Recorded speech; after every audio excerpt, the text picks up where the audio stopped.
오늘은 많은 사람들이 가까이 하며 좋아하는 말씀 한 구절을 소개하면서 하나님의 말씀을 개헌하도록 하겠습니다. 룻기 8장 7절 말씀입니다. 우리 같이 한번 읽도록 하겠습니다. 시작. 내 시작은 미약하였으나 내 자손이 창대하리라. 예, 이 말씀은 다들 알고 있는 말씀이고 다들 좋아하는 말씀이죠. 이 말씀이 진리인 것은 인생은 보잘것없는 흙으로부터 시작을 하는 거예요. 그러나 흙몸인 흙 인생 가운데에 하나님이 들어오시면은 그 인생은 하나님으로 말미암아 하나님만이 누릴 수 있는 영광을 더불어 누릴 수 있는 최고의 인생이 되는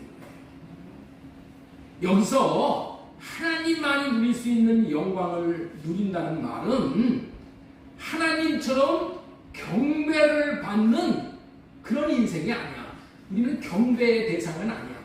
그렇지만은 영광을 누릴 수 있는 그런 존재가 되는 거예요. 하나님처럼 영광을 누릴 수 있는 인생이 된다는 거야. 여러분들 하나님이 누리시는 영광이 얼마나 정말 대단합니까? 그런 영광을 흙몸인 우리가 누릴 수 있게 된다는 거예요. 왜냐하면 하나님께 영광을 돌리는 인생들에게 하나님이 그를 높이시는 거야. 높이셔가지고 영광을 받게 하시기 때문에 그렇다는 거예요. 흙에서 진토에서 나온 인간이 이 땅에서 하나님으로 말미암아 하나님이 누리시는 영광에 참여하고 영광을 누리며 살다가 하나님 나라에서 하나님이 주시는 영광을 영원히 누리고 살게 된다는 것이 저와 여러분들을 향하신 하나님의 뜻인 것이에요.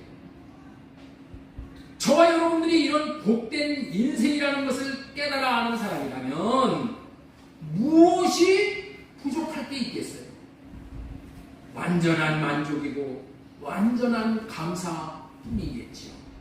그런 의미에서 우리의 인생은 감사뿐인 거예요. 우리의 인생은 감사할 것 외에는 없어. 그런데 더욱 감사할 것은 이와 같은 인생살이에서 자신이 어떤 위대한 일을 해야 되는 것이 아니라 단지 하나님께서 자신의 인생에게 베풀어 주시는 것을 받아들이기만 하면 된다는 거예요.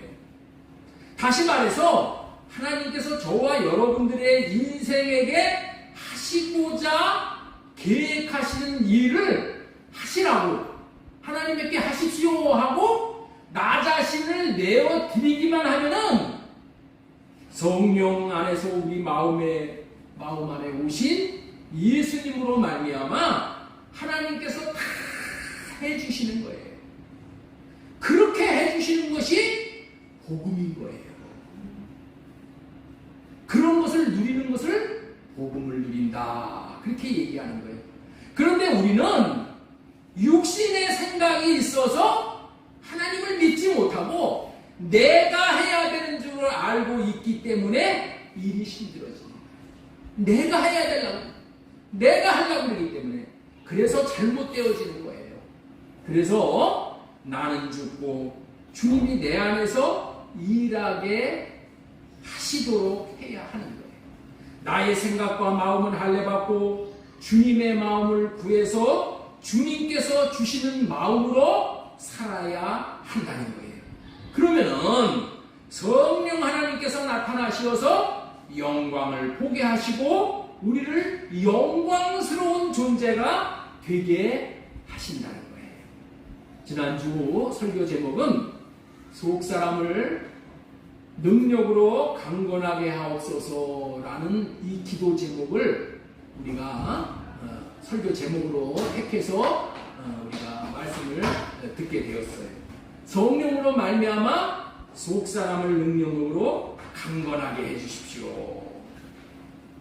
속사람으로 말미암아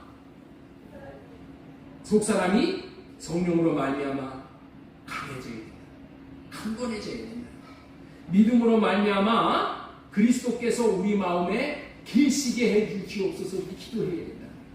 안에 계신 예수 그리스도는, 우리 안에 들어오신 예수 그리스도는 우리의 속사람을 강건하게 하신다. 속사람이 강건하게 된 자는 어떤 축복이 있느냐? 끝까지 인내하는 삶을 살 수 있게 된다. 끝까지 인내해. 어떻게 끝까지 인내할 수 있어요? 하나님께서 우리 안에 들어오셔서 하나님이 우리를 영광스럽게 하시도록, 우리 안에 들어오셔서 일하시도록 우리가 어떻게 돼요? 끝까지 인내해야 된다. 속사람이 강한 사람만 우리 하나님이 들어오셔서 끝까지 하나님의 선한 일을 행하실 수 있도록 인내할 수 있다는 거야. 근데 속사람이 약하면 어떻게 돼요? 하나님이 내 안에 들어와서 무슨 일만 하면 어떻게 돼? 일만 하면은 뛰쳐나가는 거야. 하나님을 거부하는 거야. 하나님을 배척하는 거야. 그래서 우리는 인내해야 돼. 속사람이 그래서 강건해져야 되는 거야. 끝까지 인내해야 되기 때문에. 지난주에 속사람을 능력으로 강건하게 하옵소서, 이런 제목으로 하나님의 말씀을 배워냈습니다. 사람은 겉사람과 속사람이 있는데 속사람이 강건해야 된다. 속사람이 뭐예요? 우리의 영혼이죠.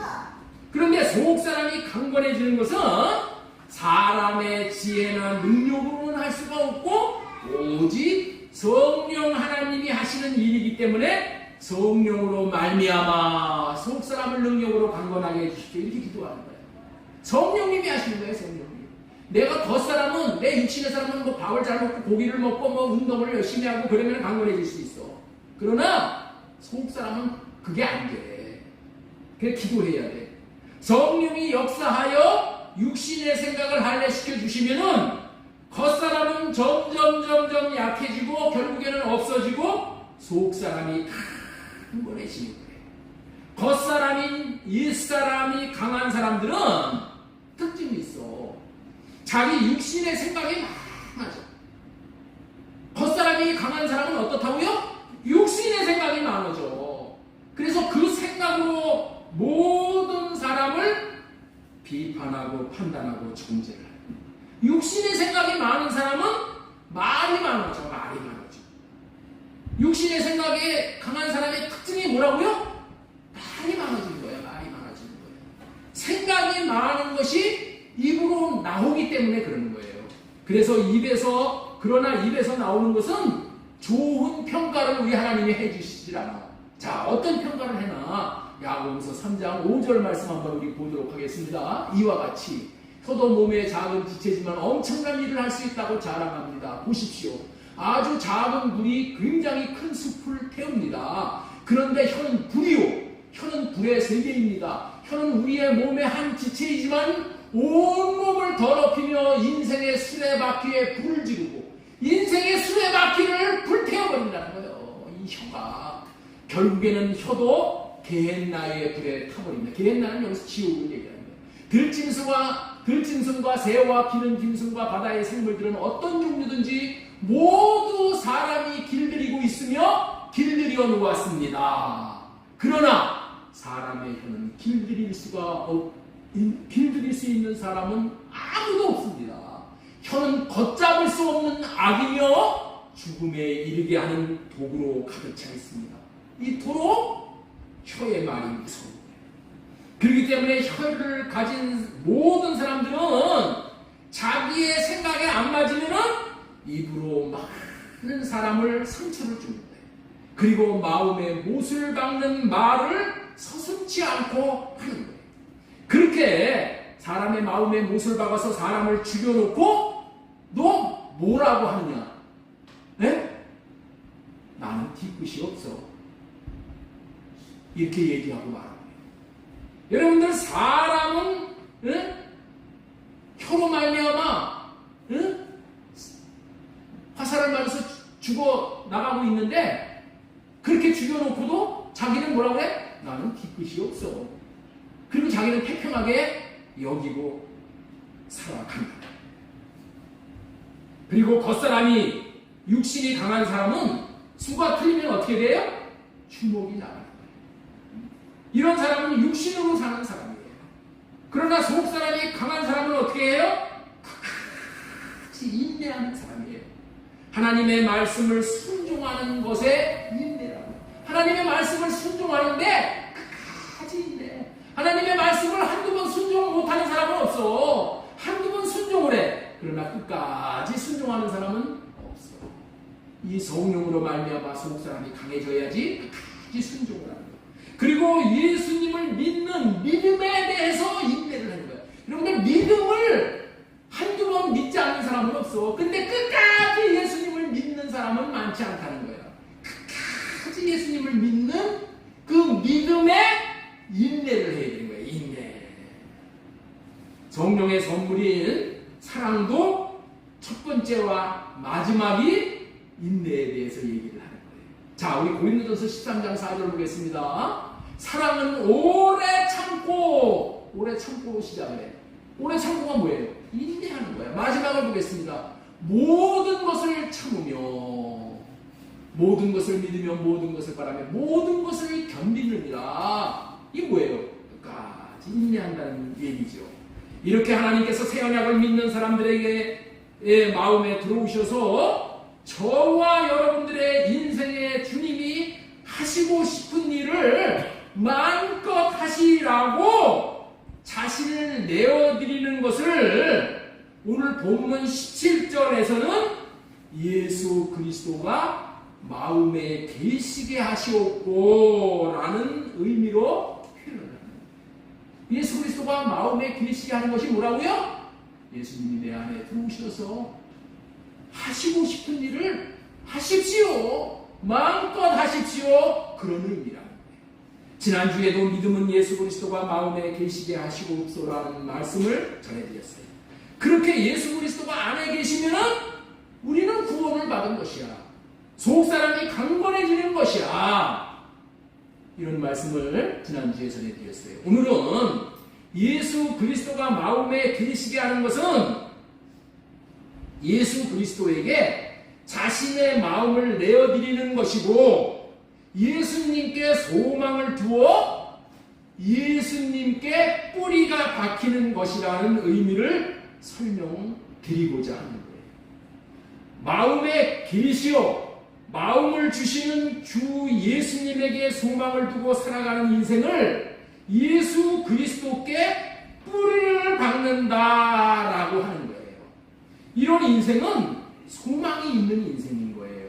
우리 모두의 하루하루의 삶이 소망이 있어야 되겠기에 오늘은 사랑 가운데서 뿌리가 박히고 터가 굳어져서 라는 제목으로 말씀을 찾아갑니다. 오늘 설교 제목이 뭐라고요? 사랑 가운데서 뿌리가 박히고 터가 굳어져서. 예? 제목 좀 띄워주시죠. 사랑 가운데서 뿌리가 박히고 터가 굳어져서 라는 제목으로 말씀을 전해드리는데 첫 번째 전해드릴 말씀은 뭐냐? 사랑 가운데서 뿌리가 박혀야 한다.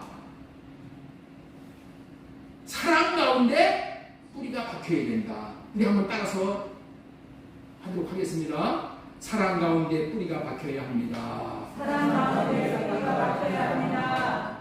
에베소서 3장 17절 말씀 보겠습니다. 믿음으로 말미암아 그리스도께서 너희 마음에 계시게 하시옵고 이제 계시게 하신 사람은 어떻게 해야 되냐?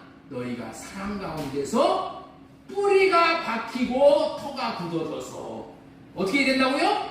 예수님에게 뿌리가 박히고 터가 굳어져야 된다는 거야. 그래서 오늘 설교 제목이 뭐라고요? 너희가 사랑 가운데서 뿌리가 박히고 터가 굳어져야 된다는 거예요. 첫 번째로 먼저 전해드리는 말씀이 뭐예요? 사랑 가운데서 뿌리가 박혀야 한다. 이 말씀은 이런 의미로 받아들이면 쉬운 거예요. 나무는 땅에 소망을 두고 살아가지요. 민지사님, 나무는 어디에 소망을 두고 살아간다고요? 땅에. 나무는 땅에 소망을 두고 살아가. 땅은 나무의 소망이야. 왜냐하면은 나무는 땅으로부터 모든 것을 다 공급받잖아요. 그렇기 때문에 땅은 나무의 전체 일체 전 소망인 거야. 오직 소망인 거야. 그래서 나무는 나무의 소망인 땅에 심기어지는 즉시 어떻게 된다? 땅 속에 깊이 뿌리가 박히는데 최선을 두는 거야.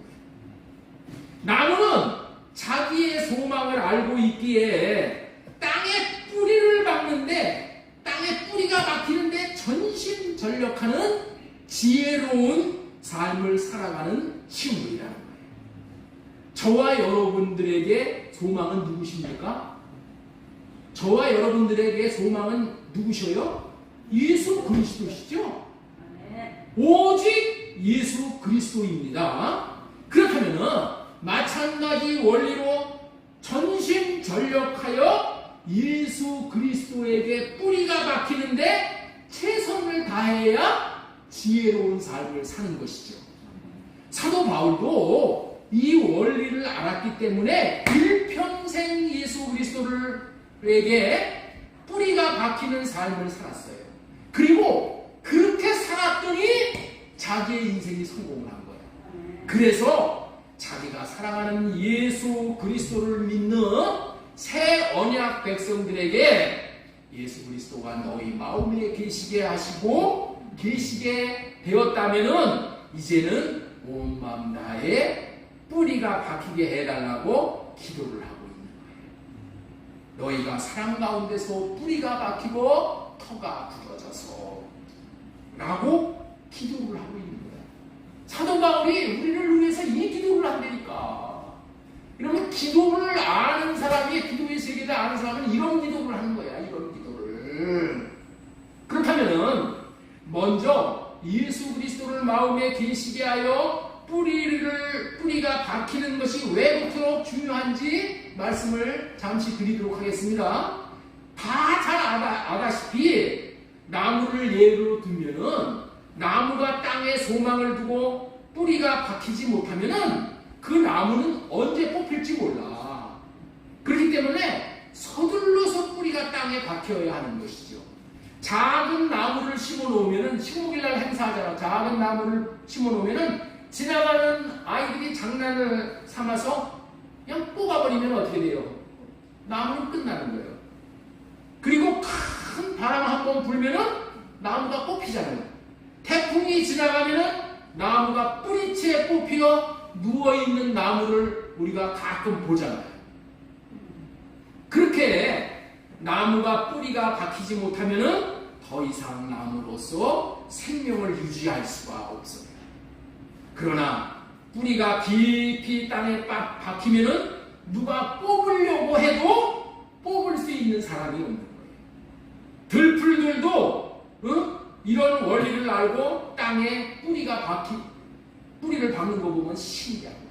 여러분들 우리 주차장 옆에 은행나무가 있잖아요. 두루. 여러분들 중에 그 은행나무 가서 뽑을 수 있는 사람이 있어요? 못 뽑아. 감히 엄두를 못 내. 왜 그래요? 너무 뿌리가 깊기 때문에 그래요. 우리 건물 옥상에 부추도 심고 대파도 심어 놓았는데 얼마나 뿌리를 깊이 내렸는지 참으로 그 미물들인데 어떻게 이렇게 지혜스러운가 하는 생각이 들 정도예요. 뿌리가 땅에 깊이 박혀야 태풍이 불어도 뽑히지 않고 땅에서 영양분을 공급받아 자라고 열매를 맺을 수가 있잖아요.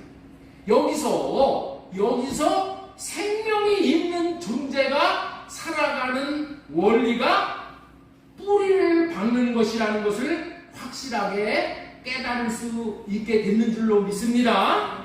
저와 여러분들의 영혼은 새 언약의 중보자로 오신 예수 그리스도의 마음에 뿌리가 박혀야 살 수 있는 존재들이에요. 사람에게 있는 생명은 두 종류의 생명이 있다 그랬잖아요. 겉사람의 생명, 속사람의 생명. 속사람의 생명은 어디에다가 뿌리를 박혀야 된다고요? 예수 그리스도에게 뿌리를 박혀야 돼요. 그렇기 때문에 신앙생활이라는 무엇인가? 예수님의 마음에 저와 여러분들의 마음에 뿌리가 박히는 삶이라고 해도 지금 전해드리는 말씀의 제목이 무엇이라고요? 사랑 가운데 뿌리가 박혀야 한다는 말씀을 지금 전해드리고 있는 거예요. 사랑 가운데 뿌리가 박혀야 한다는 말씀인데, 사랑 가운데 라는 말은 무슨 의미를 말하는지 먼저 설명을 드리고자 하는 거예요. 자, 우리 다시 보겠습니다. 너희가 사랑 가운데서 뿌리가 박히고, 이렇게 말씀을 하셔요. 통상 뿌리가 박히려면은 뿌리를 내릴 수 있는 땅이 있어야 하는 거 아니에요. 그런데 예수님을 우리 마음에 계시게 했으므로 예수님은 우리 마음 땅에 계시는 거야. 성경은 우리 마음을 땅으로 표현을 해. 땅. 우리 마음을 뭘로 표현한다고요? 땅. 마음 땅. 예수 그리스도는 우리 마음에 계시게 했기 때문에, 예? 지금 우리 마음 땅에 예수 그리스도가 계신 거예요. 그러므로 우리의 뿌리가 예수님의 마음에 박혀야 하는 거예요. 그런데 예수님의 마음은 어떤 마음인가요? 사랑의 마음인 거예요. 그래서 예수님의 마음에 뿌리가 박힌다는 것을 사랑 가운데서 뿌리가 박힌다라고 말씀을 하는 거예요. 여기서 사랑 가운데, 사랑 속에, 이런 말들은 예수님의 마음 속에라는 말과 동일한 의미로 아시면 되는 겁니다. 자, 우리 에베소서 3장 17절 세 번역의 말씀 보겠습니다. 자, 믿음으로 말미암아 그리스도를 여러분의 마음 속에 머물러 계시게 하여 주시기를 빕니다. 여러분이 사랑 속에 뿌리를 받고, 자, 18절에 그리스도의 사랑에, 이렇게 나와요. 그리스도의 사랑에. 자, 19절에 보세요. 그리스도의 사랑을 알게 되기를 빕니다. 이렇게 나와요. 사랑 속에가 뭐라고요? 그리스도라는 거예요. 그리스도. 마음속에 계신 예수 그리스도께 뿌리를 박는다는 것을 사랑 속에 뿌리를 박는다고 표현을 하는 근거가 뭐냐? 예수 그리스도가 사랑이시기 때문에 그런 거예요. 하나님이 사랑이시기 때문에 그런 거예요. 요한일서 4장 8절 말씀 보겠습니다. 이는 하나님은 사랑이심이니라. 왜 예수님이 우리의 마음 안에 머물러 계시게 하는 게 중요한 이유는 예수 그리스도가 사랑이시기 때문에 그래요. 예수 그리스도가 뭐 때문에 그렇다고요? 사랑이기 때문에. 우리 안에 계시게 한 예수 그분이 사랑이시기 때문에 그분의 사랑의 뿌리를 박으면은, 그 사랑의 마음의 뿌리를 박으면은 속 사람인 우리의 영혼에 살길이 열리게 됩니다. 살길이 열리는 거예요. 우리 마음 안에 계신 예수 그리스도에 대해 뿌리를 박으면은 사랑의 생명수 안에 뿌리를 박는 것이 되는 거예요. 그렇기 때문에 예수 그리스도를 안에 계시게 한 사람은 이제 그 하나님의 사랑의 뿌리를 박은 게 되어져서 사랑의 목마름이 사라지게 됩니다. 사랑의 고갈을 느끼지 않게 된다는 거예요. 영적인 존재인 우리는 속 사람인 영혼의 양식이 무엇인 줄을 알아야 하는 거예요. 속 사람의 영혼의 양식은 무엇이라고요? 그 사랑의 뿌리를 내리면은 사랑을 흡족히 섭취하게 되어져서 영혼의 배고픔을 면하게 되는 거예요. 영혼의 양식이 사랑이라는 것을 철저히 알아야 하는 거예요. 겉사람의 양식인 이 밥, 열매. 그러나 속사람의 양식은 뭐라고요? 사랑. 겉사람의 양식인 이 풀, 열매, 밥, 돈, 이런 것을 속사람의 양식으로 알고 착각을 하면 안 되는 거야. 그것을 속사람의 열매인지를 알고 내 인생을 거기다가 낭비하는 인생이 있어. 그런 인생은 다 헛된 인생이 돼요. 영혼의 양식이 사랑이라는 것을 철저히 알아야 해. 10여 년 전에 우리나라의 최고의 재벌의 딸이 미국 유학 중에 자살을 한 일이 있었어요. 이 재벌의 딸이 무엇이 부족한 게 있었겠어요? 겉으로는 부족한 게 없었지만은 속으로는 부족했어요. 속 사람인 영혼은 사랑을 받지 못했기 때문에 그 영혼의 배고픔을 견딜 수가 없어서 자살을 했던 거예요. 이것이 영적 존재의 실존인 거예요. 저와 여러분들은 모두 영적인 존재입니다. 그래서 모두 사랑이 필요한 거예요. 그럼에도 불구하고 세상에는 사랑이 없다는 거예요. 그래서 영혼들이 지금 탄식을 하고 있는 거예요. 찬송가 503장에 보면은 그런 찬송이 있어요. 세상 모두 사랑 없어 냉랭함을 아느냐 곳곳마다 사랑 없어 탄식 소리 뿐일세 악을 손게 만들고 모든 소망 이루는 사랑 얻기 위하여 저들 오래 참았네 사랑 없는 까닭에 사랑 없는 까닭에 사랑 얻기 위하여 저들 오래 참았네. 사랑 얻기 위해 오래 참았다. 우리의 영혼은 지금 사랑 얻기 위해 오래오래 참고 있다. 사랑 얻기 위해. 사랑 얻기 위해 우리의 영혼은 오래 참고 있다. 그렇지만은 저와 여러분들이 예수님에게 뿌리를 박히게 되고 그것은 사랑의 뿌리를 박히게 되는 것이기 때문에 요한복음 5장 13절 이하의 역사가 일어납니다. 요한복음 5장 13절 예수님께서 대답하여 이르시되 이 물을 마시는 자마다 다시 목마르려니와 내가 주는 물을 마시는 자는 영원히 목마르지 아니하리니 내가 주는 물은 그 속에서 영생하도록 솟아나는 샘물이 되리라. 이 물이 사랑의 물인 거예요. 영혼의 양식이 되는 물인 거예요.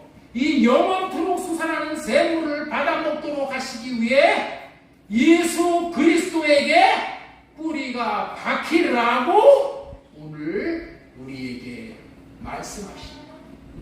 이 물을 먹는 자는 다시 목마르려니와 하는 말은 사랑은 예수 그리스도에게 뿌리를 박지 못하면 사랑을 받을 곳이 이 세상에 어느 곳에서도 없기 때문에 다시 목마르다는 거예요.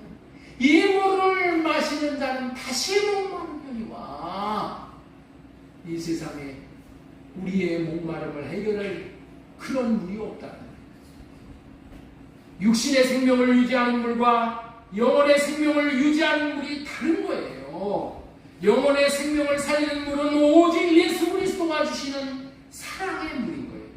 우리는 예수 그리스도로부터 나오는 물을 먹고 마시는 영적인 존재입니다. 우리는 어떤 존재? 영적인 존재. 영적인 존재는 사랑의 물을 먹고 마셔야 됩니다.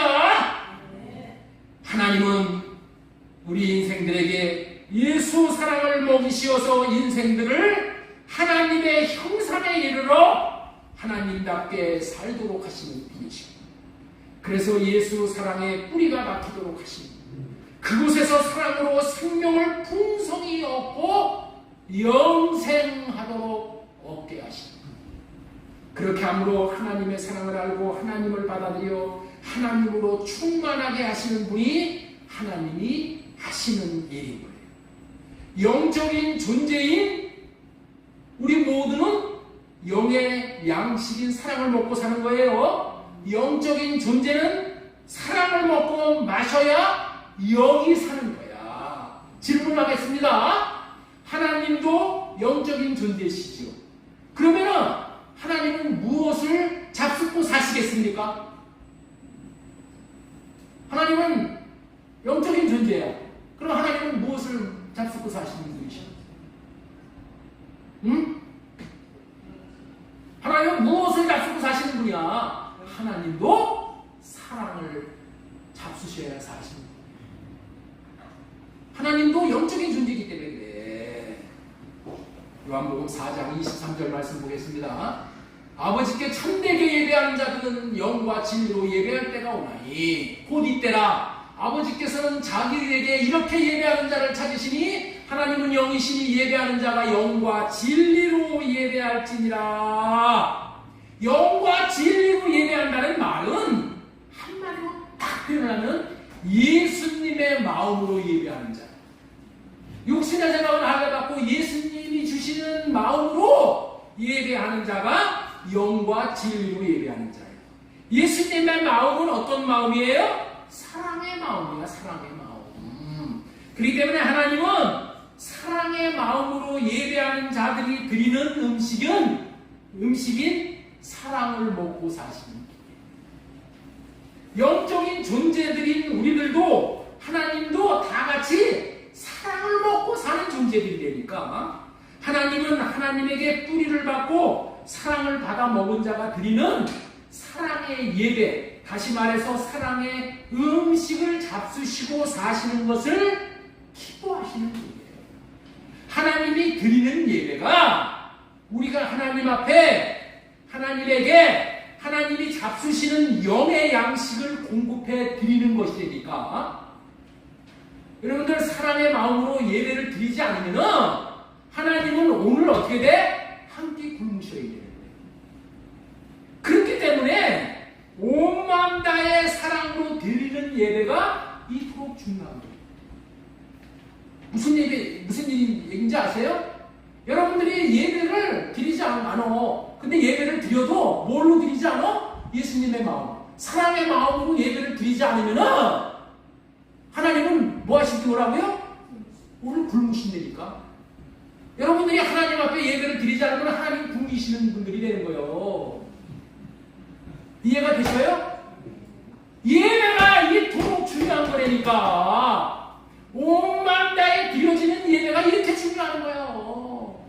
여러분들 이삭이 야곱을 축복할 때 야곱이 산에 맛있는 진미를 아버지에게 드렸어. 아버지에게 드려서 아버지의 마음을 흡족하게 해드렸어.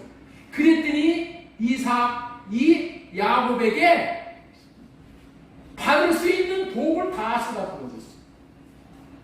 여러분들 하나님을 기쁘시게 하면은 하나님 앞에 사랑의 음식을 드려가지고 하나님을 기쁘시게 하면은 하나님이 이삭이 야곱을 축복하듯이 이 예배를 통해서 여러분들을 축복하신다니까.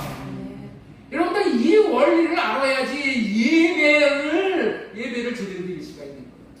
이 예배를 알아야지 예배 시간에 와서 사탄을 내지 않는 거예요.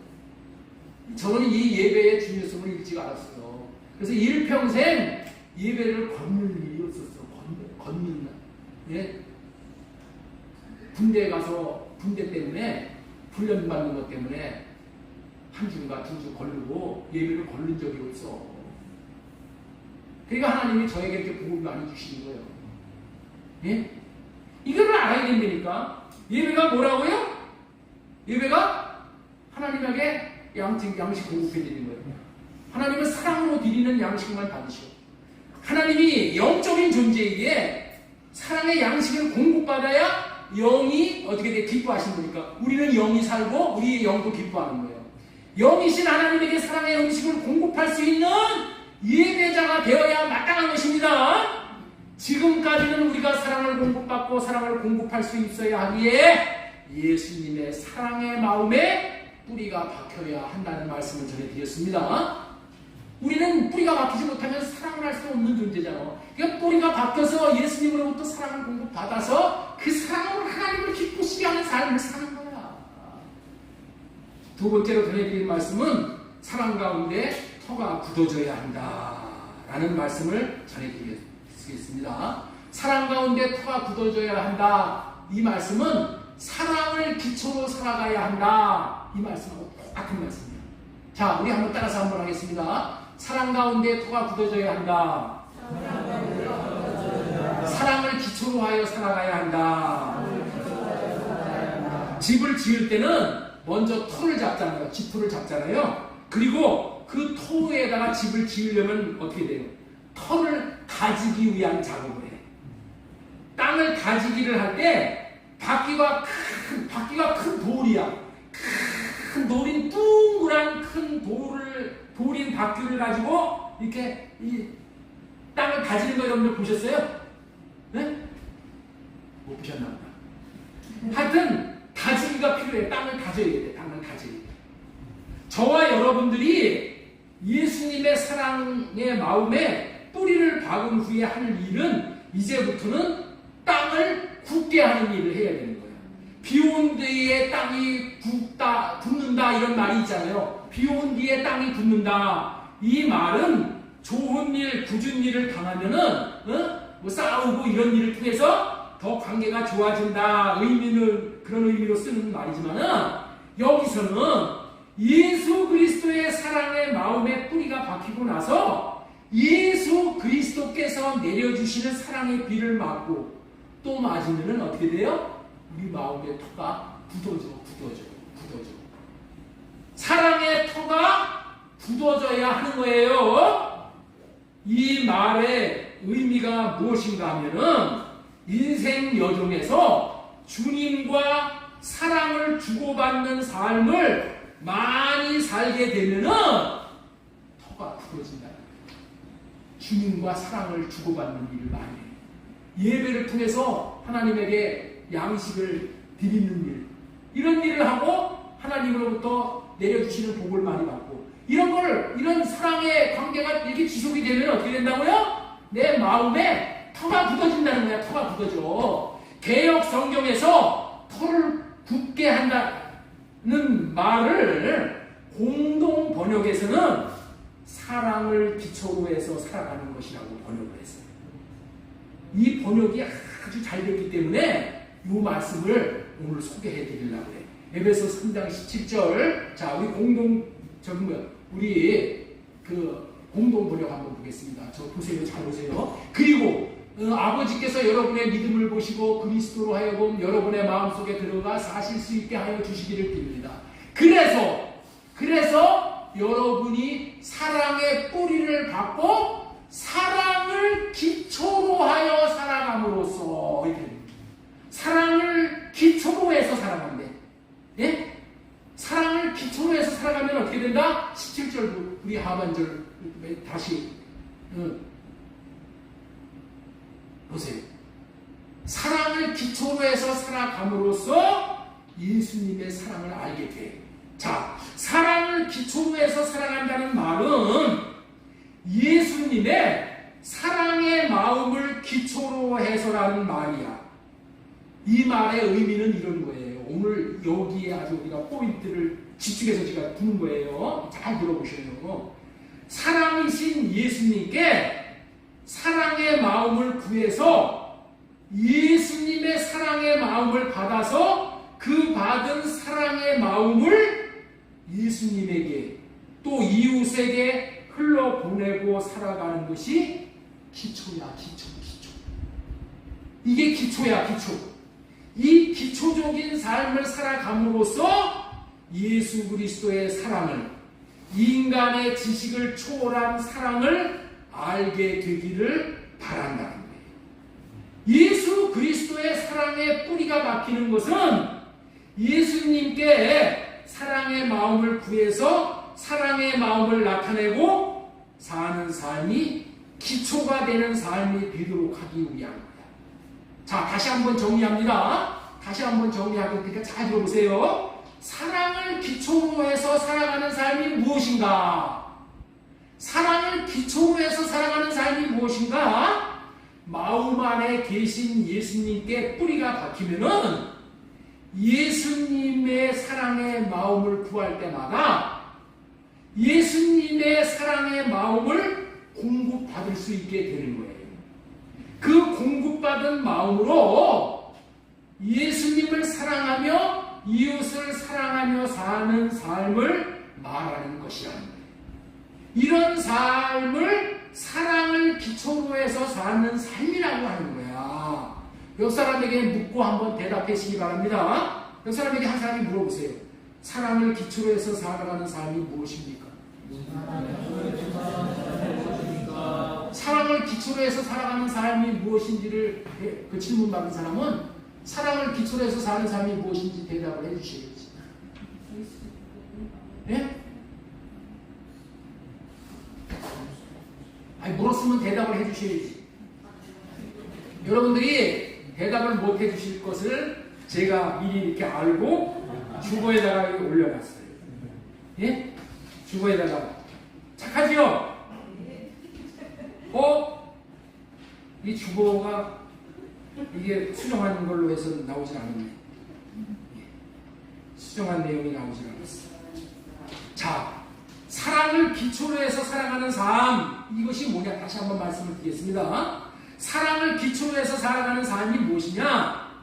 예수 그리스도를 마음 안에 모시고, 마음 안에 예수 그리스도를 모신 그 예수님에게 뿌리를 내려.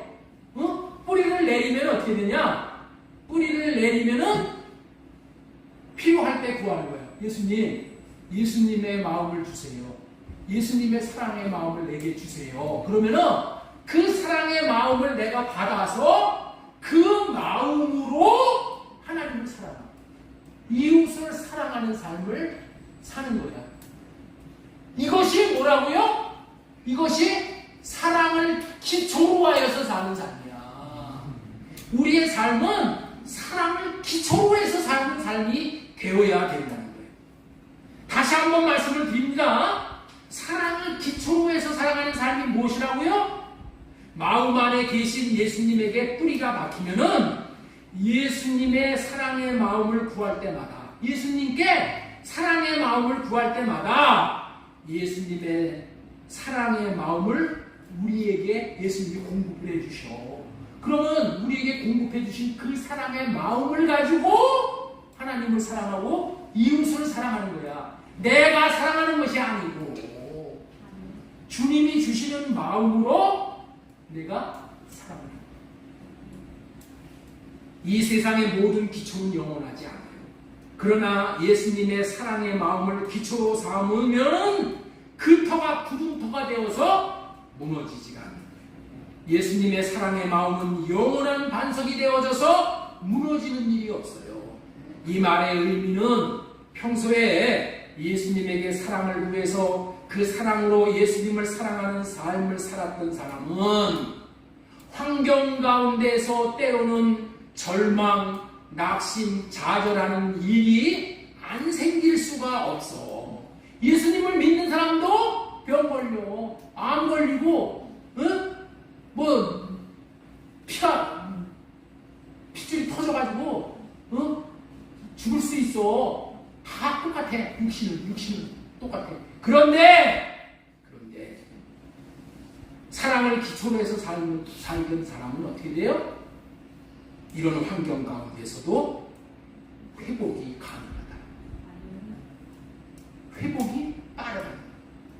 그런데 예수님의 사랑의 마음에 뿌리를 박지 못하고 또 사랑을 기초로 해서 사는 삶을 살지 않던 사람은 사랑을 공급받을 길이 없고 또 그 길을 알 수가 없기에 일단 문제가 생기면 회복을 못하고 그냥 무너져 버리게 되는 거예요. 그 이유는 사랑을 기초로 해서 사랑의 마음을 받아 사랑의 마음을 나타내며 살지 않는 결과인 거예요. 다시 말해서 경건의 훈련을 하지 않고 산 결과라는 거예요. 여러분들 이 의미를 알고 나니 사랑을 기초로 해서 살아가는 삶이 얼마나 중요한지를 알게 되었는 줄로 믿습니다. 지금까지는 사랑 가운데 터가 굳어져야 한다. 사랑 가운데 터가 굳어져야 한다는 것은 무슨 말이라고요? 사랑을 기초로 하여 살아가야 한다라는 말씀을 전해드렸습니다. 예, 세 번째 전해드리는 말씀은 지식을 초월하는 그리스도의 사랑을 알아야 한다. 지식을 초월하는 그리스도의 사랑을 알아야 되기 때문에 우리가 어떻게 돼요? 예수 그리스도의 마음에 뿌리를 내려야 한다. 그런 얘기야. 그리스도의 사랑에 마음 안에 뿌리를 받고 터가 굳어지면은, 다시 말해서 사랑을 기초로 살아간다면은 얻을 수 있는 복이 그리스도의 사랑을 알게 됩니다. 그리스도의 사랑을 알게 됩니다. 19절 보세요. 19절 보세요. 지식을 초월하는 그리스도의 사랑을 알게 되기를 빕니다. 사도 바울이 기도하는 기도의 소망이 뭐냐? 저와 여러분들이 그리스도의 사랑을 알고, 그리스도의 사랑의 깊이와 넓이와 높이와 길이가 어떠한지를 그걸 알기를 원한다는 거예요. 우리에게 무엇보다도 필요한 것이 그리스도가 우리에게 어떠한 사랑을 베푸시고 또 지금도 베풀고 계시다는 것을 아는 거야. 아는 거야.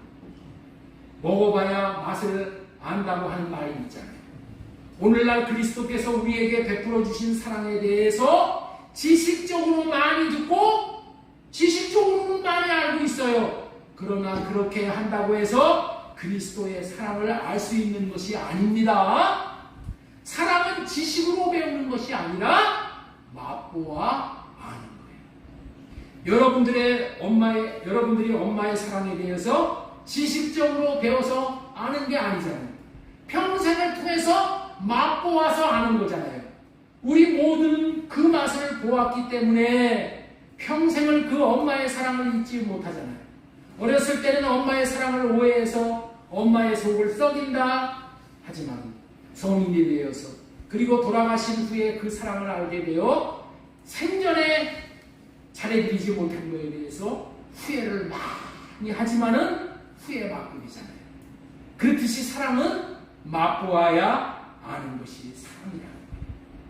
그런데 그리스도의 사랑을 정확하게 알 수 있는 방법이 무엇이냐는 거예요. 그리스도의 사랑의 마음에 뿌리를 내리고 사랑을 기초로 해서 삶으로 터가 굳어진 사람이 그리스도의 마음인 사랑을 알게 되어진다는 거예요. 자, 에베소서 3장 18절 세 번역 말씀 보겠습니다. 아니 우리 다시. 모든 성도와 함께 여러분이 그리스도의 사랑의 넓이와 높이와 사랑 깊이가 어떠한지를 깨달아 알 수 있게 되고 지식을 초월하는 그리스도의 사랑을 알게 되기를 빕니다. 그랬죠? 예. 자, 우리 공동 번역 한번 보겠습니다. 그리고 아버지께서 여러분들의 믿음을 보시고 그리스도로 하여금 여러분의 마음속에 들어가 사실 수 있게 하여 주시기를 빕니다. 그래서 여러분이 사랑의 뿌리를 받고 사랑을 기초로 해서 살아감으로써 19절 인간의 모든 지식을 초월한 그리스도의 사랑을 알 수 있게 되기를 바랍니다. 어떻게 하면 안다고요? 사랑을 기초로 해서 살아감으로써 인간의 모든 지식을 초월한 그리스도의 사랑을 알 수 있게 된다는 거예요. 여러분들이 잘 아셔야 하는 것은 이 그리스도의 사랑을 맛보지 못하여 그리스도를 제대로 알지 못하면 결국에는 주님을 다 떠나게 된다는 거예요. 우리 교회에서도 그렇고 마찬가지. 교회에서 많은 사람들을 불러다가 지식적으로 많이 알게 하려고 성경 공부다, 제자 훈련이다, 수련회다 별것을 다 하며 함께 동거동락을 했다 할지라도 그리스도의 사랑의 맛을 보지 못하면은 결국에는 그러면 다 물거품이 되는 거예요. 그것이 베드로가 그리스도를 3년 동안 따라다니면서 지식적으로는 잘 예수 그리스도를 알았어. 그럼에도 불구하고 3번씩이나 부인하고 마지막은 그러나 예수님이 베드로를 찾아오시어서 네가 나를 사랑하느냐 3번 질문하며 사랑의 맛을 보게 하시고 마침내 오순절 성령으로 말미암아 사랑이 부어지니 그 이후로는 한 번도 그리스도를 떠나지 않았듯이 그리스도의 사랑을 아는 것이 그리스도의 사랑을 맛보아 아는 것이 이렇게 중요하다. 지식적으로 어떻게 예수님의 사랑을 알겠습니까? 자기를 부인하고 저주까지 한 베드로를 그리스도께서 사랑하신다. 그래서 포기하지 아니하신다는 것을 지식적으로 알 수 있어요? 그 지식적으로 배운다 해서 그게 믿어져? 그럴까? 어떻게 그럴 수가 있겠어? 자기를 부인하다 못해 그냥 막 저주까지 했는데 어떻게 그 사랑을 알 수 있어? 이런단 말이야. 도저히 불가능합니다. 그러나 예수님이 배신한 베드로임에도 불구하고 사랑한다는 것을 경험했잖아. 그래서 베드로는 그 이후로는 예수님이 자기를 사랑한다는 것을 한 번도 잊어본 적이 없어. 그 주님의 깊고 깊은 사랑을, 그 지고지순한 사랑을 경험해 보았기 때문에 지식을 초월한 그리스도의 사랑을 깊이 깨달아 알 수 있게 된다. 우리는 그리스도의 사랑에 대해서 오해를 많이 하고 사는 존재들입니다. 어떤 아들이 전쟁터에 나가서 큰 부상을 당해서 팔과 다리를 잃고 얼굴에는 큰 흉터가 나 있는 상태로 조기 제대를 했어요. 그런데 집에서 부모님들이 자신의 모습을 어떻게 받아들여 줄까 고민을 했던 거예요. 그래서 집으로 오는 길에 먼저 전화를 합니다. 아버지 안녕하세요. 제가 군복무를 마치고 집으로 돌아가는 중이에요. 그런데 아버지, 제가 부득불 친구와 같이 가게 되었어요. 그래서 친구와 같이 가려고 해요. 했더니 아버지가 그래 데리고 오거라 그렇게 대답을 하는 거예요. 그런데 이 아들이 아버지, 이 친구는 보통 친구가 아니에요. 온몸에 부상을 입어서 돌보기가 아주 힘든 친구예요. 팔다리가 없어요. 그래서 혼자 생활을 할 수가 없는 그런 친구. 그런 친구를 데리고 가도 좋을까요? 그랬더니 아버지가 그런 친구라면 곤란하지 않겠느냐 이렇게 얘기를 하는 거예요. 그러면서 너나 빨리 오도록 하거라 하며 전화 통화를 마쳤어요. 며칠 후에 아버지 집에 정보가 왔어요. 아들이 죽었으니 시체를 찾아가라는 전보였어요.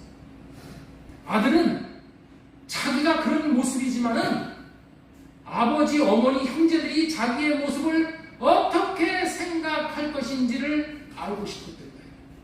그리고 자기가 그들에게 짐이 되기 싫었던 거예요. 그래서 먼저 자기 친구가 그렇다고 하면서 친구를 데리고 와도 좋으냐고 통화를 합니다. 그런데 아버지가 그 친구를 받아줄 수 없다는 말에 아들인 자기도 받아주지 못하겠구나 이렇게 미리 짐작을 하고 자살을 해버린 거예요. 참 많은 사람들이 이렇게 되어지니까, 하물며 부모가 이렇게 되어지니까 하나님도 이처럼 대해주실 것이라고 하나님의 사랑, 예수 그리스도의 사랑에 대해 오해를 하고 사는 사람이 많다. 그렇지만 예수 그리스도의 사랑의 마음에 뿌리가 박히고 살아본 사람, 사랑을 기초로 해서 살아본 사람은 예수님의 사랑을 맛을 보고 살았기 때문에, 경험적으로 그 사랑을 알기 때문에 예수님의 사랑이 어떠한 사랑인지를 깊이 알기 때문에 예수님의 마음을 알게 되기 때문에 관계가 끊어질 수가 없는 거예요. 우리는 예수님의 사랑에 대해서 우리는 믿음을 가져야 돼요. 예수님이 우리를 향한 그 사랑에 대해서 믿음을 가져야 돼요. 예수님은 나를 어떠한 경우에도 사랑으로 대해 주신다는 믿음을 가져야 되는 거예요.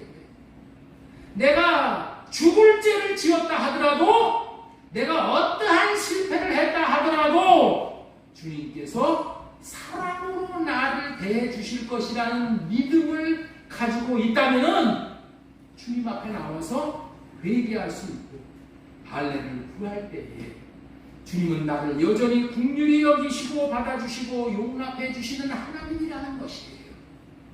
갈라디아서 5장 6절 말씀 보겠습니다. 그리스도 예수 안에서는 사랑으로서 역사하는 믿음뿐입니다. 그리스도 예수 안에 있는 사람은 이제 어떤 사람이라고요? 예수님이 나를 어떠한 경우에도 사랑으로 나를 품어주시고 나를 긍휼히 여겨주시고 나를 대해주실 것이라는 이 믿음만 가져야 된다. 믿음만. 그 대표적인 예가 집을 나간 탕자의 비유예요. 아버지가 베푸는 사랑을 간섭이라고 여기고 자기가 받을 유산을 미리 받아서 집을 나갔으나 얼마 안 있어서 재산을 다 탕진했을 때에 돼지나 먹는 주염나무 열매도 얻어먹을 수가 없었을 때에 아버지와 아버지 집이 생각이 나게 되었어요. 아버지 집에 품꾼으로라도 역임을 받아도 좋다고 여기고 무조건 아버지 집으로 돌아올 때에 깨달았어요. 아버지가 자기를 돌아오기를 얼마나 학수고대하고 날마다 기다렸는지를 알게 되었어요. 가락지와 신발과 좋은 옷을 입혀주면서 품꾼으로 받은 것이 아니라 아들로 받아주는 아버지의 사랑을 그제서야 알게 되었다.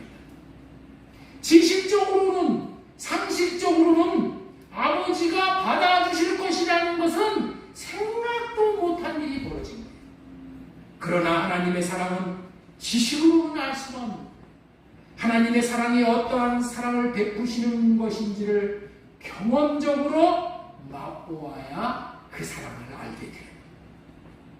그리스도의 사랑을 아는 것이 이토록 중요한 것이기 때문에 오죽하면 영생은 유일하신 참 하나님과 그가 보내신 자 예수 그리스도를 아는 것이라고 했겠어요. 그리스도를 아는 것, 이 말이 뭐예요? 그리스도의 사랑의 마음을 안다는 것. 예수님의 사랑의 마음을 알 때에 영생에 이르게 되는 거예요. 지식적으로 예수님을 아는 것이 아니라 예수님의 사랑의 마음을 아는 자는 얼마든지 재기의 기회가 있는 거예요. 우리 모두는 예수님의 그 놀라운 사랑과 지식을 초월하는 사랑을 알고 7전8기 할 수 있는 거예요. 그러기 위해서 우리는 어떻게 해야 돼요? 예수 그리스도의 마음의 털을 그 털에 뿌리가 깊이 박혀요. 그리고 사랑을 기초로 해서 예수님의 사랑을 경험해요. 자, 네 번째로 전해드릴 말씀은 하나님의 충만하심으로 충만하심을 받아야 한다. 사도 바울은 하나님께 지식을 초월하는 그리스도의 사랑을 알게 해달라고 간절히 기도하고 있어요. 왜 기도를 이렇게 할까요? 자, 우리 에베소서 3장 18절 말씀 보겠습니다. 19절, 지식을 초월하는 그리스도의 사랑을 알게 되기를 빕니다. 지식을 초월하는 그리스도의 사랑을 알게 될 때에 어떤 결과가 나타나길래 기도하냐는 말이에요. 자, 다시 한번 보겠습니다. 모든 성도와 함께 여러분이 그리스도의 사랑의 넓이와 길이와 높이와 깊이가 어떠한지를 깨달을 수 있게 되고 지식을 초월하는 그리스도의 사랑을 알게 되기를 빕니다. 지식을 초월하는 사랑을 알게 되면 어떠한 일이 벌어지기에 사도 바울이 이런 기도를 하냐는 거야. 어?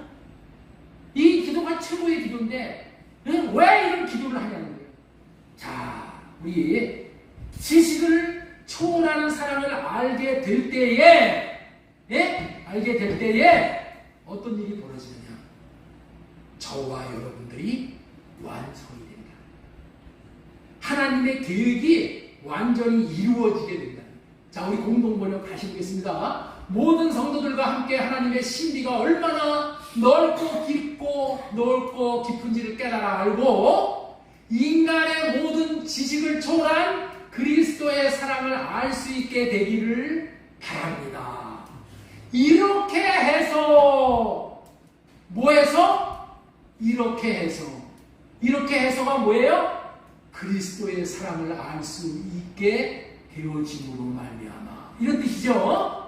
이렇게 해서 여러분이 완성이 되고 하나님의 계획이 완전히 이루어지기를 빕니다.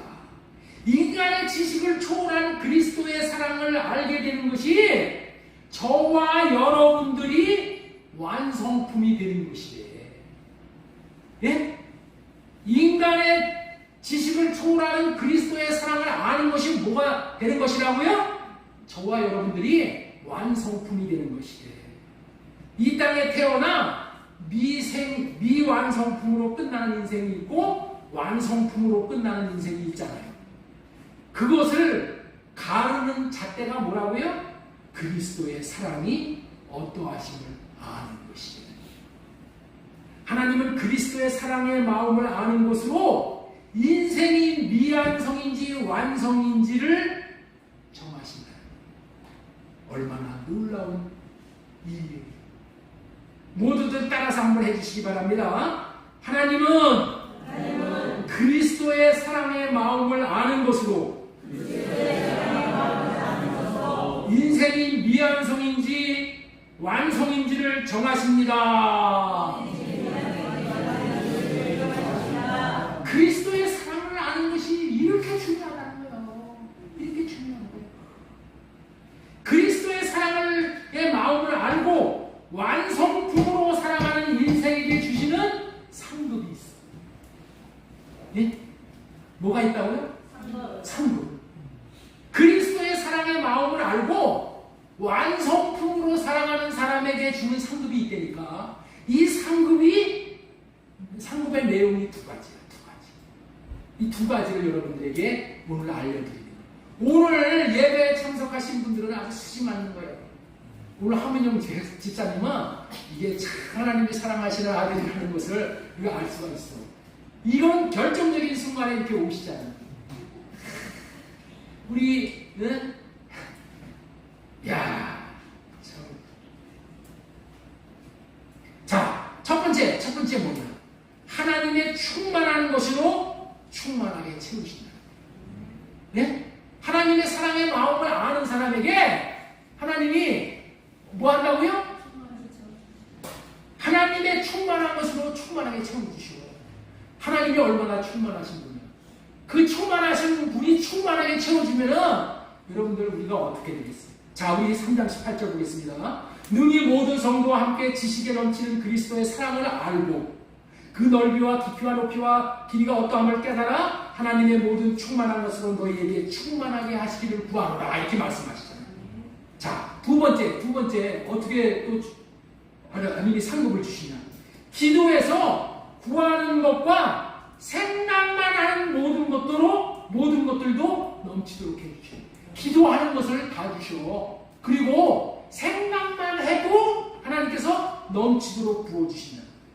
에베소서 3장 20절. 우리 가운데서 역사하시는 능력대로 우리가 구하거나 생각하는 모든 것에 더 넘치도록 능히 하신 이에게 하나님은 어떠한 사람에게 이 놀라운 두 가지의 은혜를 주신다고요? 이 구절을 오해하는 사람들이 너무나도 많은 것이 현실이야. 이 구절은, 이 말씀은 우리가 구하거나 생각하는 모든 것을 응답하시되 더욱 풍성하게 엄청나게 축복하신다고 믿고 기도만 하여라 그런 의미의 말씀이 아니요. 그런 말씀이 아니요. 그런데 대부분의 신앙인들이 그렇게 오해를 하기 때문에 부작용이 많기도 한 말씀이 이 말씀입니다. 그렇다면 어떤 의미의 말씀이겠습니까? 하나님의 말씀을 해석할 때는 문맥을 통해서 해석하는 거야. 이 앞에 있는 문맥, 그 말씀들이 이루어지는 사람들이 이 복을 받는 거예요.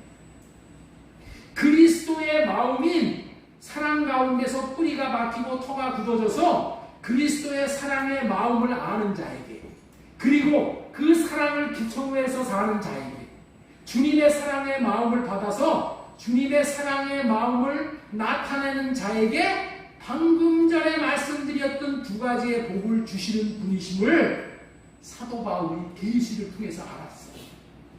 그리고 자신의 경험을 통해서 경험상으로 알았기 때문에 이런 비밀로 기도를 하시는 거예요. 여러분들, 우리가 기도를 하잖아요. 그런데 아무리 주님의 이름을 불러도 주님이 안 나타나시잖아요. 네? 그리고 응답이 없잖아요.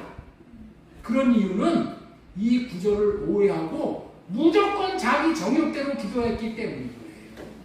이처럼 기도해서 응답이 없으면은 자신이 기도해서 기도를 잘못했구나를 깨달아야 알아야 되는데, 그런데 오히려 하나님은 거짓말장이야. 뭐 기도한다고 응답을 해주셔. 이렇게 오해를 하는 거예요. 그리고 그 다음부터는 응답도 안 하시는 하나님인데 뭐 기도할 필요가 뭐 있어. 그럼 기도 안 하는 거예요. 그래서 이런 축복을 못 받는 거예요. 하나님인데 하나님은 반드시 말씀하시고 이루시는 하나님이에요. 여러분들은 오늘 이후로는 이 말씀을 오해하지 마시기 바랍니다. 그러나 주님의 사랑의 마음을 알고 구하는 자에게 나타나시어서 두 가지의 복을 우리에게 응답해 주시는 분, 이분을 우리는 믿어야 되는 거예요. 통상 첫째 것으로 사는 자들은 주여 주여 하고 부르짖어야 응답을 해 주시는 줄 알고 그냥 뭐 산기도를 하고 40일 금식 기도를 하고 막 이렇게 기도를 하잖아요. 그런 것은 첫째 것에 속한 자들이 하는 그런 방법이에요. 둘째 것에 속한 자들, 새 언약 백성들이 하는 기도는 주님의 성령으로 말미암아서 육신의 생각과 마음은 할례시켜 주시옵소서 하고 주님에게 먼저 주님의 사랑의 마음을 알게 해달라고 구하는 거예요. 주님의 마음을 알게 해달라고 구하는 거예요. 주님, 내 생각으로는 이런 것들이 내게 필요한데 주님의 마음은 어떠세요? 하고 먼저 묻는 거예요. 매사에 대해서 주님에게 이런 방식으로 미주알 고주알 구해서 주님의 사랑의 마음을 알게 해달라고 구해서 주님의 마음이 어떠하신지를 알고 주님이 주시는 마음을 받아서 그 마음에 맞도록 기도를 하는 거야. 그러면은 주님께서 풍성하게 넘치도록 응답을 하시는 거예요. 왜 그래요? 왜 그렇게 응답을 하셔요? 아니, 주님이 이루어지기를 원하는 것을 기도를 하니까 그 기도를 하나님이 응답을 하시는 거지. 내 정욕을 책임져서 주님 이렇게 해주세요, 저렇게 해주세요. 그거 다 정욕을 채우는 그런 거 받아야 자기에게 유익이 안 돼. 그래서 먼저 기도를 할 때는 어떻게 해야 돼요? 주님, 내 생각은 이것이 옳은데 주님의 생각은 어때요? 묻는 거야. 먼저 묻는 거야. 먼저 물어서 주님, 이 말씀하는 거 이렇게 하거나 이렇게 하거나 주님이 마음을 주시면 그 마음으로, 그 사랑의 마음으로 이웃을 사랑하고 원수를 사랑하고 주님에게 받은 것을 흘려보내고 또 주님에게 예수 그리스도에게 터가 박혀서 예수 그리스도의 터에서 사랑이 흘러나오는 것을 받아서 그 사랑으로 하나님을 사랑해요. 그 사랑으로 이웃을 사랑하고 그러면은 무슨 복을 받는다고? 이 두 가지의 복을 받는다. 이 두 가지의 복을 받는 사람은 그렇게 사랑을 기초로 해서 살아가는 사람이 이 두 가지의 복을 받게 된다. 제가 이런 응답을 받도록 하되 풍성히 받을 수 있는 최고의 기도를 가르치기 위해서 성령으로 호흡하는 기도를 프린트물로 나눠드립니다. 프린트물로 나눠드렸어요. 그 프린트물 11번과 12번에 이런 내용이 기록되어 있어요. 주님의 마음을 볼 수 있고 주님의 마음을 받을 수 있고 주님의 마음을 알 수 있게 해서 주님의 마음을 받아서 그 마음이 이루어지도록 기도를 하는 거야. 이제 새 언약 시대의 백성들은 이렇게 기도하기 위해 주님의 마음을 구해서 받아야 하는 거예요. 기도는 내 생각과 마음을 이루기 위한 것이 아니고 주님의 생각과 마음을 이루어드리기 위한 것이기 때문인 거예요. 그렇기 때문에 주님의 마음을 이루는 기도를 드리기만 한다면 하나님의 충만하심으로 충만함을 받게 되는 것을 경험하게 되는 것입니다. 예, 시간이 갔지만은 이제 마무리를 다섯 번째 페이지가 조금 길지만 페이지가 길지만 내용은 간단하니까 마지막으로 다섯 번째 하나님께 영광을 돌리는 인생이 되어야 된다. 그 말씀을 전해드리고 마치겠습니다. 여러분들 하나님이 저와 여러분들을 창조하신 이유는 영광을 받으시기 위함이에요. 그런데 우리가 어떻게 해야 하나님 앞에 영광을 돌릴 수 있냐는 거예요. 그것은 하나님의 뜻대로 사는 거야. 하나님의 뜻대로 살아야지 하나님 앞에 영광을 돌리는 거야. 자, 마태복음 6장 33절 그런즉 먼저 너희는 먼저 그의 나라와 그의 의를 구하라. 그리하면 이 모든 것을 모든 것을 더하시라. 먼저 그의 나라와 그의 의, 다시 말해서 주님의 마음을 구해서 그의 나라가 그의 의가 뭐야? 그 주님의 마음이야. 주님의 사랑의 마음. 이 주님의 마음을 구해서 그 주신 마음으로 삶으로 하나님이 모든 것을 더하시는 그런 삶을 사는 것이 영광을 돌리는 삶인 거예요. 하나님의 자녀들이 하나님의 마음을 구하지 않으므로 받지 못해서 거지같이 살아간다면 그것은 하나님의 영광을 가리는 것이 되는 거예요. 하나님의 마음을 알아서 하나님의 마음으로부터 충만히 받아서 나누고 베풀고 섬길 수 있으므로 하나님의 자녀가 자녀답게 살아갈 때에 하나님은 영광을 받으시게 되는 거잖아요. 그래서 사도 바울이 하나님께 영광이 돌려질 수 있도록 기도를 하는 거예요. 기도. 오늘 마지막으로. 자, 우리 에베소서 3장 21절 보겠습니다. 교회 안에서와 그리스도 예수 안에서 영광이 대대로 영원 무궁하기를 원합니다. 어떻게 하면 이런 영광이 하나님 앞에 영원히 돌려진다고요? 3장 21절 다시 보겠습니다. 말했고 하나님께서 교회와 그리스도 예수를 통하여 세세 무궁토록 영광을 받으시기를 빕니다. 어떻게 하면 그렇게 된다고요? 우리가 오늘 사도 바울이 기도한 것처럼 기도의 내용대로 그렇게 살 때에 하나님이 영광을 받으시다. 할렐루야. 우리의 흙몸을 입은 인생들은 하나님께 영광을 돌리는 것은 애당초부터 불가능한 거예요. 그럼 불가능한 존재예요. 그렇기 때문에 예수 그리스도의 사랑의 마음에 뿌리가 박혀 주시는 사랑의 마음을 받아서 기초가 되는 삶을 살 때 영광을 돌릴 수가 있는 거예요. 우리를 창조하신 목적이 하나님 앞에 영광을 돌리는 것인데 이 목적을 이루어드리기 위한 유일한 방법이 예수 그리스도의 사랑의 마음에 뿌리를 내리는 거예요. 그렇게 해서 하나님께 영광을 돌리는 생애가 다 되시기를 바랍니다. 네, 결론 냈습니다. 주님의 사랑의 마음에 뿌리가 박혀 사랑을 기초로 해서 주님의 사랑의 마음을 받아 그 마음을 나타내는 삶이 터가 굳어진 삶이 되어지는 겁니다. 그렇게 터가 굳어지면은 이제부터는 모든 경우에 내 생각과 내 마음에서 나오는 것으로 살지 말고 위주할, 구주할 주님이 주시는 생각과 마음을 받아서 그 마음으로 살 수 있게 되어지기를 바랍니다. 그러한 삶을 살 수 있는 자는 참으로 하나님께 영광을 드리는 자가 되어지는 것입니다. 하나님께서는 하나님께 영광을 돌리는 자를 가만히 두시지 않아. 반드시 그를 높이시어서 그의 생애가 영광스러운 생애가 됩니다. 여기 모이시어 예배하시는 모든 분들이, 이 말씀을 듣는 모든 분들이 예수 그리스도의 사랑의 마음에 뿌리가 박히고 터가 굳게 되어져서 그 예수님의 사랑의 마음을 받아 그 사랑의 마음을 나타내므로 구하거나 생각하는 모든 것에 풍성한 복을 받아 하나님 앞에 영광을 돌리는 자가 되기를 바랍니다.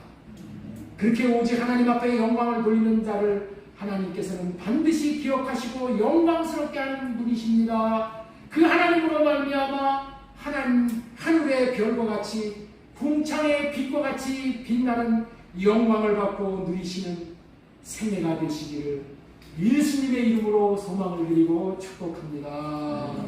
아멘.